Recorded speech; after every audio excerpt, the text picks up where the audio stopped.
Welcome back to Planting Life Matters. Hey guys, it's been a long time. My goodness, so many people over the last couple of weeks have actually reached out all around the country and even some folks internationally. I don't know what happened, but I think someone must have clicked on one of my videos and made a comment. And you know those algorithms. So thank you so much. I read one comment where someone says, "What happened to her? Where is she?" Well, I'm coming on to do a quick update to let you know that I am still kicking. I am still around.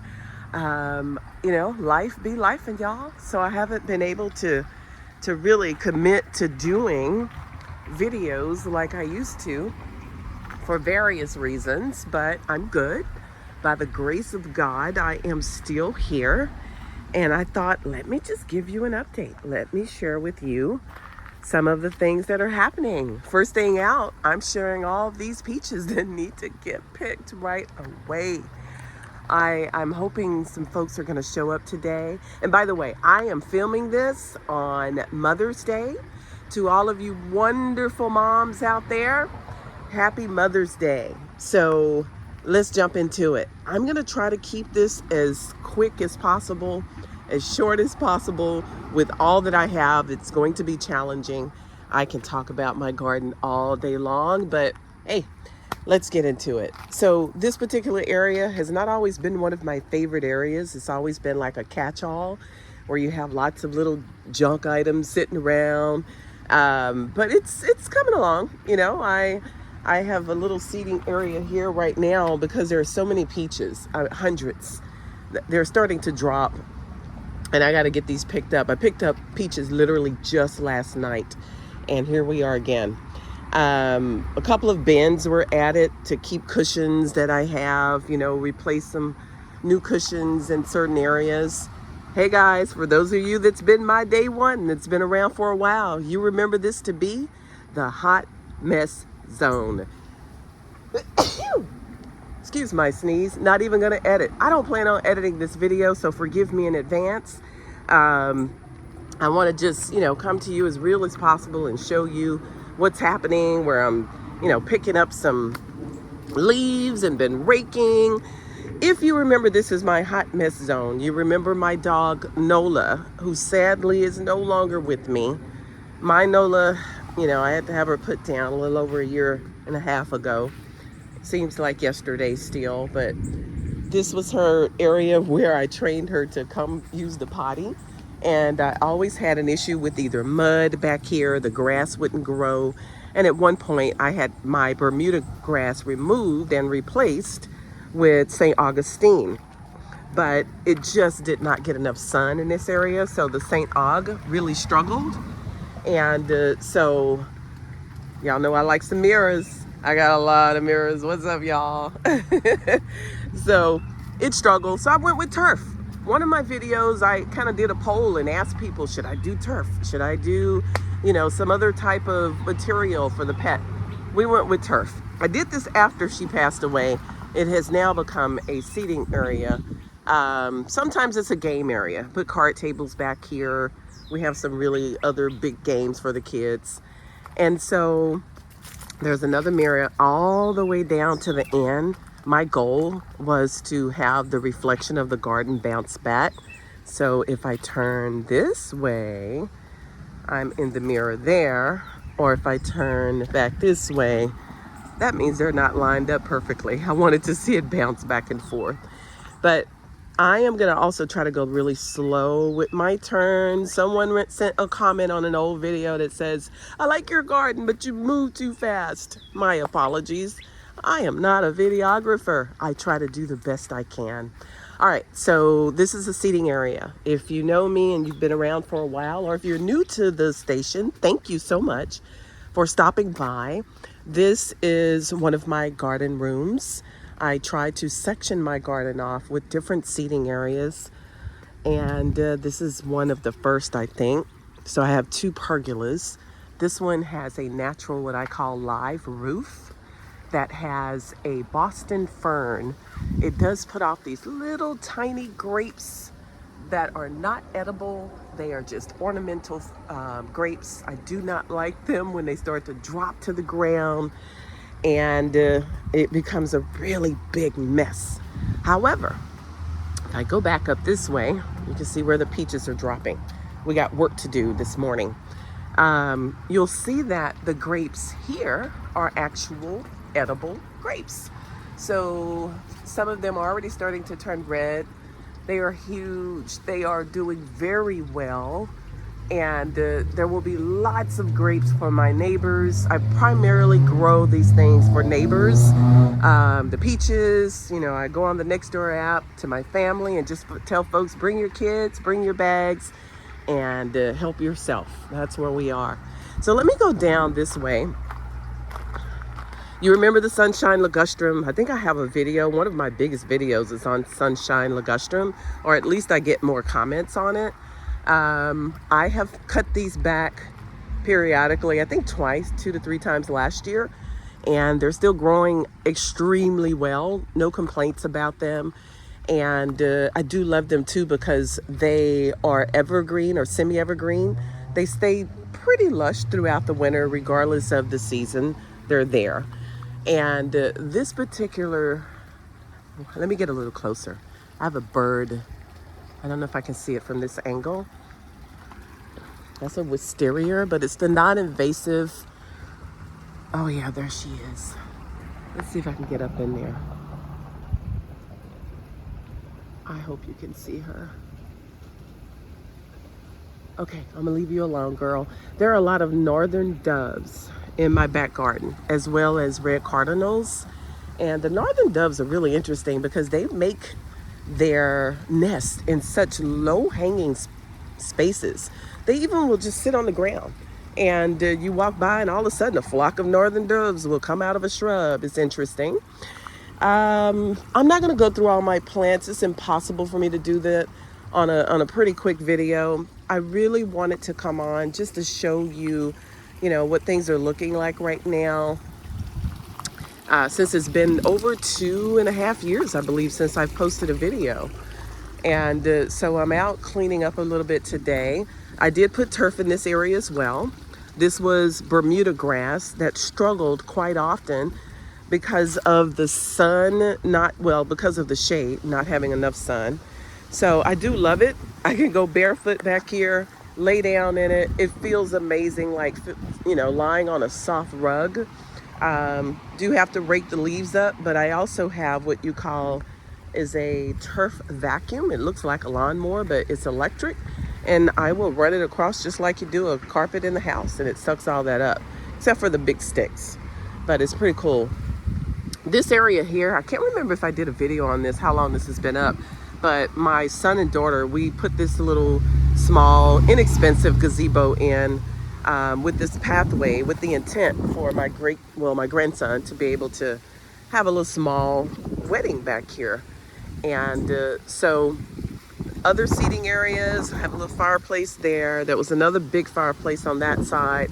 This area here typically has, and which, by the way, there's a video, I think it has like 80,000+ views on it, which for me is really good. Actually, 100 views is good for me because I'm not really a vlogger like that.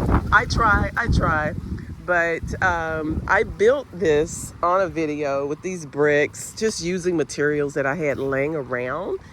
And I used to have those lounge chairs over in this area, but I recently removed them because I had another function going on. And so that's another seating area. Oh, let me go back through here. Just gonna walk around.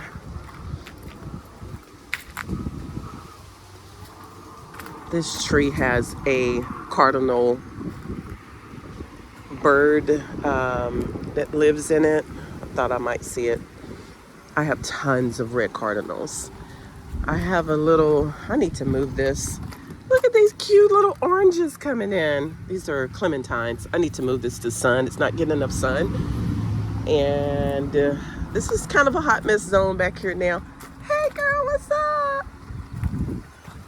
Yeah, I just thought I'd come back this way so I can show you the biggest change that's not really good. It's kind of sad. I'm going to turn around slow. I had about 10 acres of green space behind me for 20 years. And one day I hear this noise and all this destruction, and then here comes a dirt storm. They wiped out every bit of my green space. There used to be no cars back here. I've been here for 21 years. Used to be no cars. I lost my quiet space. The construction is not on today. It is Sunday, Mother's Day. Happy Mother's Day to those of you moms looking. And so there's no crew over there right now, but you can see that's going to be the office. There's going to be a building right here. I'm really hoping they'll just be 2-story buildings and not 3 stories. Look, people need a place to live. I don't want to stop progress. It's an apartment community. So, you know, great to see that we are providing space for folks who need it. You know, still kind of sad that I'm going to lose my privacy if it's 3 stories, because these trees here are a good 20 feet, I'm guessing. And it's funny because when I planted these, I knew that one day I was going to lose privacy eventually. And so you can see little peaks of construction and buildings there. I do get privacy still. I believe as long as it's summer and I have leaves.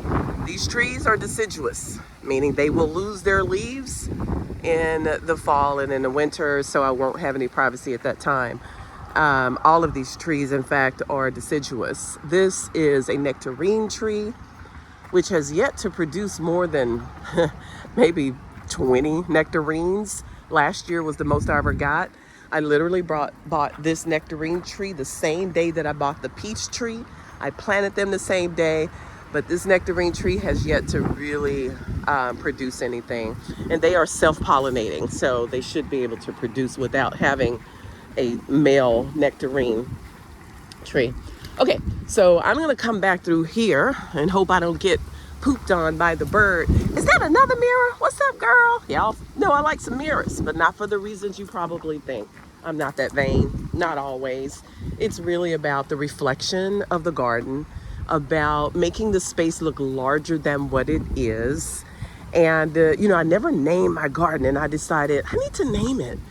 And Planting Life Matters, you know, it has such a bigger meaning for me because I believe in planting a seed. I believe in planting life, sharing good knowledge, all those things. And so my garden, I think now I have named it Reflection Garden. It's a little corny, but, you know, it's a place to come and reflect. It's really not corny for me because it really is a place to come and reflect on life itself. You know, I've been going through some things like I'm sure everybody else in the world. But when I come out here, I'm able to let go of all the nonsensical things, all the bad things, and just reflect and be in the moment. But most importantly, be grateful to God, you know? So that's who I am. Let me show you an update on the side of my house. I want to try to make this a quick video. It's really hard, but I'm trying. So remember when my neighbor allowed me to take over both sides? Now it's a little bit of sun out here right now. I'm gonna probably walk backwards and show you. This is my neighbor's side. So she allowed me to take up all the weeds that were here. You know how between the side of a house, when you cut one little side and the neighbor cuts one little side, kind of like where this shade is, and then somebody has high weeds and yours is low. I never understood that. If I'm cutting grass in between me and my neighbor, just cut the grass for both. It takes an extra 2 minutes. So I'm gonna turn around because of the sun. Let me go back a little bit. I'm in the front of my house now. Forgive my poor videography move. That is a rose arch. I have blaze roses and Don Juan roses that were very much in bloom a couple of weeks ago. But you can enter from either side, and this is my vegetable garden area. I am a farmer wannabe. I am a chicken owner wannabe. I can't, so I just get fake chickens and I have just a few plants. I have some lettuce, but I mix in, you know, some flowers. That's actually an iceberg climbing rose. And but I have peppers. I have neighbors that love to have peppers with their breakfast eggs, so they come down and they get them. I have one neighbor, older guy, who really wants some okra. He's always talking about okra from his childhood, so I get to surprise him this year with okra. And watermelon. Last year I was able to give multiple watermelons to my neighbors. I don't even eat fruit, by the way. I don't eat okra. But in this economy, if you can add to someone's life, why wouldn't you? If you have space, if you have a container, grow for yourself. It's doable, it's possible. So that watermelon plant will go all the way down here, 20 feet plus long. And I got really huge watermelons that one of my neighbors said she was able to share with a couple of her church members. I mean, come on. That's such a wonderful thing to hear. Someone ate that day, even if it was just a little bit of watermelon or jalapeno. I'm not going to go through all my plants, but this is the front of my garden. My St. Augustine grass is doing quite well. I did have to buy some sod recently, about a month and a half ago, and cut pieces out and patch in some spots where it was bare, but it really took well. I still have mirrors in the front of my garden. Go figure. So there's 3 there. And yeah, so everything's pretty full right now, looking good in May. I love, love, love, love hostas. Can't get enough of the hostas. And I have my beautiful old 10-year-old daylilies. They may be older than that. They're still coming through with this kind of peach color. That big giant thing there is a mum that I bought in the fall, maybe 4 years ago, in a little bitty pot, and I just transplanted it to the ground. And one thing about mums, a lot of times they will die in the pot. You get them for the fall decorations. If you take them and transplant them, you will have mums, and they will flower all year long. Well, I shouldn't say all year. They will start flowering in the late spring through the summer and the fall. So I have them under my trees, and they do prefer full sun, I will say that. So mine may not flower as much, but you see all those buds coming on right now. And this one is a beautiful burgundy. Hold on, I think I see some buds coming in. That pretty burgundy color. Those are ready to explode with flowers. So even in dappled sun, even in a bit of shade, those mums still are working. And let me tell you why. For Texas, they need that that shade, because it's just too hot. I have a bunch of dianthus. It is the only thing that I have been able to grow in this poorly designed little space where I left a contractor alone, and for some reason he thought I wanted a 8-inch flower bed. What? That thing should have been much wider, but anywho, you make do. Okay, so I cut out, I think I did a video or a short on the mailbox area where I just took the grass out and I started just putting some rocks in and trying to find something that would grow out here. That is my favorite plant. I think I really love this so much. And yeah, I've struggled with this area a lot because of watering. That bed was an accident bed, meaning I had a whole bunch of dirt and materials left on my driveway. HOA got mad at me. I scooted it over to the right and it became a flower bed. So a lot of dianthus in here, some nandina, which does really well, and Japanese shrubs, boxwood, Japanese boxwood, and also some purple fountain grass that's going to get really huge and wide. And then I have perennial in here as well. My brain just stopped. I said I wasn't going to talk about all the plants. Aquapots, love aquapots. I have these inserts in all of my large pots where I just fill them up once a week. The flowers and plants will quadruple in size. I did not say double. They will get huge, and you don't have to water as often. You can see I got a lot of material to update my back pathway, but truth be told, I've been struggling a little bit, physically, health-wise, this year. So it's been sitting there a while, and I'm waiting on someone to come do it for me. And that's it. So I wanted to do a really fast update for you guys. Oh, look at this gladiola. This was my favorite flower as a young girl. And I remember buying these from the local grocery store on the discount aisle. And I would get a bunch of them, and I would always try to keep fresh flowers in my house. I was probably in my mid-20s when I started that. I've loved plants all my life, and you know, that's where we are. Oh, here's a really large banana pepper. I got a bunch of those in the house that I've already yielded. So that's it. I just wanted to do this quick update. My greenhouse that I got from Wayfair, my grandson put that together by himself. It has been through major windstorms and still standing. Haven't had a problem at all. Those are so beautiful. And that's pretty much it, guys. So thank you. I appreciate anyone new that's looking at my channel for the first time. Thank you so much. For my day ones, my ride or dies, folks that's been around, that's reached out, thank you. Bless you for checking on me and actually caring. That really means more than you can ever imagine. Times are hard sometimes, but hey, persevere. We're here by the grace of God. Happy Mother's Day. If it's beyond Mother's Day and you're saying this, I hope you just have a wonderful, blessed day, period.